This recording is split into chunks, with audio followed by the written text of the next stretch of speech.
Bonjour, maintenant je vais entamer bien sûr le deuxième chapitre de sixième unité, qui c'est donc les phénomènes géologiques accompagnant la tectonique des plaques. On va voir maintenant donc le métamorphisme et sa relation.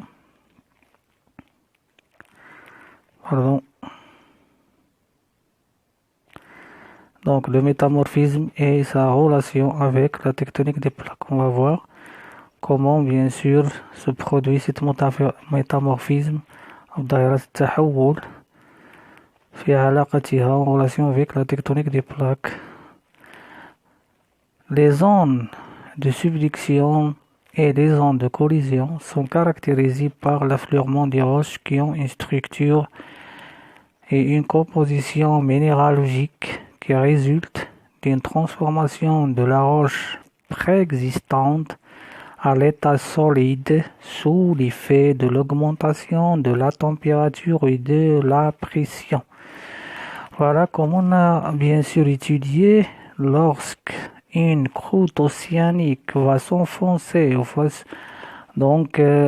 sous une croûte continentale dans la zone de la subduction, bien sûr, il se produit donc une augmentation de la pression.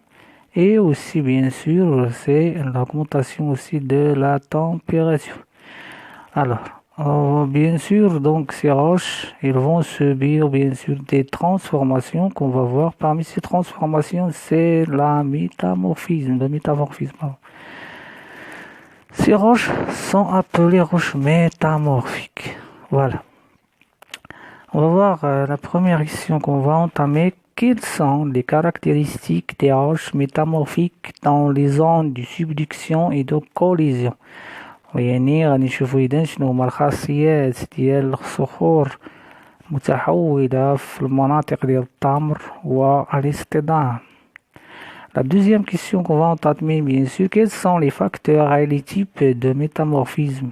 يعني on va voir comment se produit, quels sont les facteurs qui résultent donc qui donnent bien sûr cette métamorphisme. La première des choses qu'on va voir, c'est les caractéristiques des roches métamorphiques dans la zone de subduction de collision. La première des choses, donc, c'est les roches métamorphiques dans les zones de subduction. On distingue dans les zones de subduction la série métamorphique comprise des roches suivantes. On va voir. Donc, il y en a des roches métamorphiques, comme vous voyez là, donc le schiste bleu et les clogites. Là, on va voir, bien sûr, c'est donc un métamorphisme.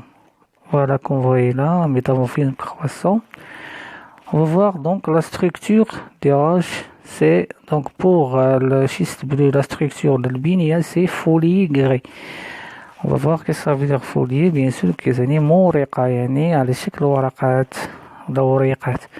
Les minéraux donc qui caractérisent donc le schiste bleu, on va voir يعني كنديروا واحد الدراسة donc بنيوية ونشوفوا يعني المعادن اللي كيكونوا هاد الشيست بلو. كاين دونك المعادن اللي كيكونوا دونك سون لي غلوكوفان اللي اللون ديالو كيكون بالازرق بلو. لي ميكا بيان سور لي ميكا بلون نورمالمون on va voir كاين لي ميكا نوار وكاين لي ميكا بلون. l'autre roche métamorphique c'est les clogites. donc يعني les schistes bleus peut donner avec une donc كتزاد لا métamorphisme تحول يعني تزاد الضغط والحرارة البريسيون la température غادي تحول le schiste bleu إلى éclogite. Alors quelles sont la structure des éclogites كيكونوا غروني محببة d'origine basaltique وغبرويك يعني هاد les éclogites دائما كيكون الأصل ديالهم بازالت ولا غبرو. شنو هما لي مينورو اللي كيميزو هاد ليكلوجيت؟ هما لي جديد مع لي غرون. On va voir maintenant la composition chimique le gabbro et le schiste bleu éclogite ont la même composition chimique. Alors هاد le gabbro le schiste bleu éclogite عندهم نفس التركيبة الكيميائية اللي هي ملخصة في هاد الجدول. Donc on va voir dans ce tableau donc la composition chimique donc et les pourcentages de chaque constituant de ces formules chimiques. Alors, toujours, quand vous voyez là, lorsqu'on parle de la composition chimique, donc vous constatez que toujours il y en a le CO2 ou le silice. Donc le principal constituant des roches, hein, donc on l'appelle silicate alumine. Donc le silicate est CO2. Et donc dans la grande composition qui me donne 47,1. Il y a aussi l'aluminium. C'est pour cela qu'on l'appelle silicate d'alumine ou là silicate d'aluminium. Troisième degré bien sûr de importance, c'est le magnésium, puis le fer, le calcium et bien sûr le titan et bien sûr le sodium. Voilà donc ce qui prouve que l'ensemble de ces roches provient de la même roche d'origine suite à un changement de conditions de température et de pression en profondeur. Donc, donc le tronc commun, on a déjà étudié donc le sable, le limon et l'argile. On a dit bien sûr qu'ils sont donc bien sûr la même origine, donc mais la composition chimique est différente.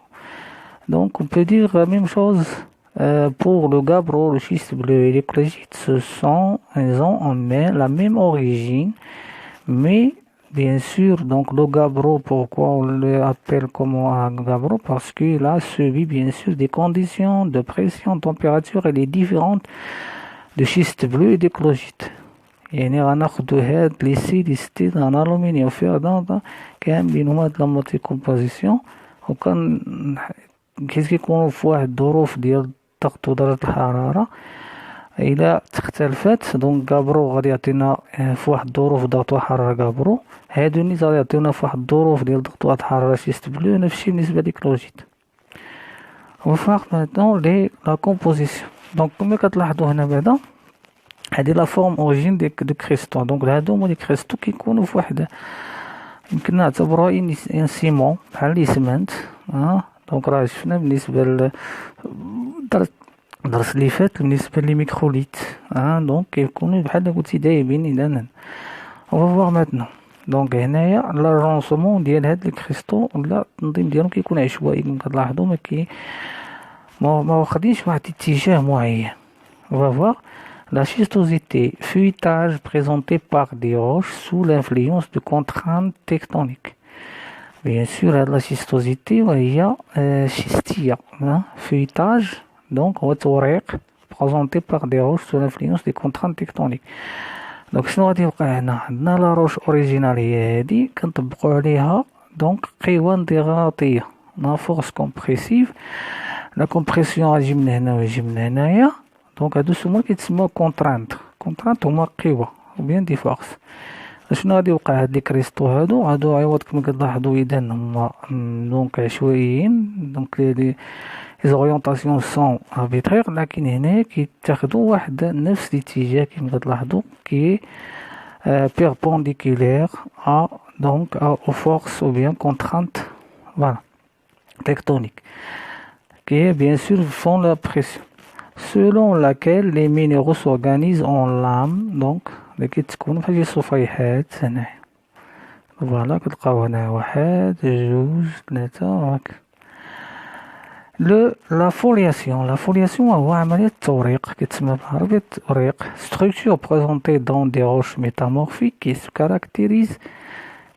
se caractérise par la succession de lits de minéraux à contenu minéralogique différent, feuilles successives de couleurs différentes. يعني هنايا normalement بالنسبة للفولياسيون تا هما كيكونوا لي minéraux donc ils sont organisés sous forme de feuilles mais bien sûr ce sont différents. بحال خدينا هاد السطر هذا دونك هاد لي مينيرو غادي يكونوا مختلفين على اللي حداهم وعلى اللي حداهم واللي حداهم. فوالا ده ça ce qu'on appelle la foliation ولا التوريق.